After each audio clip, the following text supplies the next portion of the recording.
Ladies and gentlemen, welcome to CFO Day 2024.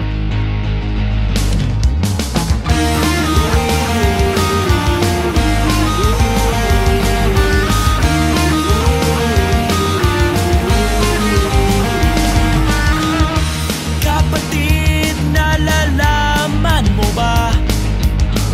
Natutuwa ang Diyos sa nagkakaisa, nakapagdudulot ng kasiyahan sa Kaniya. Pagpapala rin mula sa Diyos, matatamasa.